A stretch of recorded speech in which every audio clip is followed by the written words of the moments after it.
Now, I want to touch on an article that you just wrote. It's called Turkey Justified in Seeking Extradition of a U.S.-Based Islamic Leader.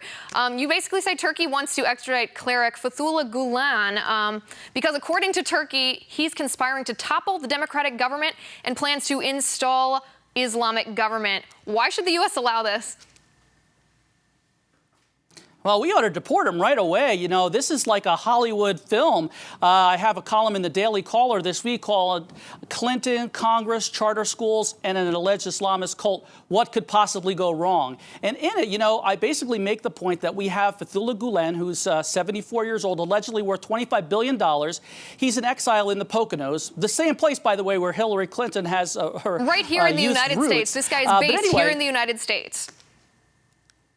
He's based here in the United States, and he runs America's largest charter school system. 130 schools in some 30 states. The FBI has been investigating many of these schools for abuse of the U.S. immigration system and also improper hiring procedures. They bring young Turks over here who, by the way, we don't know even if they're proficient in English, and they don't hire local teachers. So this is a problem on many levels. These guys, Liz, have given Clinton about $1 million between the Clinton Global Initiative and her PACs. Right, and that's so sketchy. I think it's worth noting, again, I'm just going to repeat what you said, that this guy and his movement, this is Islamic leader who's under investigation for sketchy practices.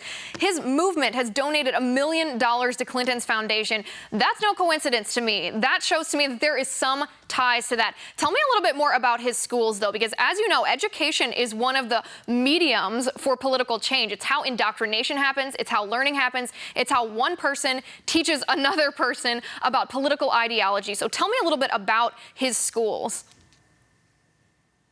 Well, they're allegedly focused on science and technology, but they also basically are an Islamist type cult, if you will. They've held a lot of people against their will. Apparently, there's a federal lawsuit right now about him holding people against their will. But basically, holding them against their will, what does that mean? Like he kidnapped them, he imprisoned them? Explain to me what holding against your will means in this case.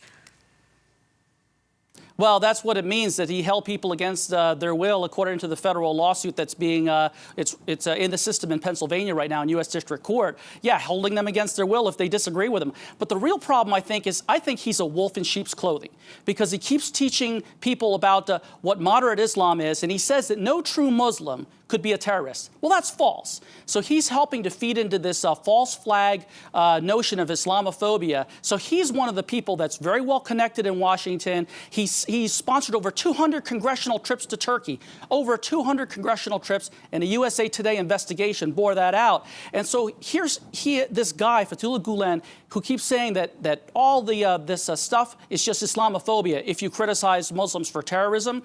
So that encourages people on the left to say, look, you have Fethullah Gulen. He's saying that that moderate Muslims oppose terrorism. Well, there are a lot of Muslims that favor terrorism. So I think he's a wolf in sheep's clothing. Yeah, Turkey's put out an arrest warrant for him and 66 others. Yeah, this is a very sketchy connection, and I'll be interested. We'll have you back to have updates on this story because I think, like you said, it sounds like this is a case where he's certainly hiding in our country, indoctrinating, if not committing terrible crimes, and holding someone against their will. That's horrifying when you're running a school. Those are children we're talking about, so we definitely need to keep up to date on that story.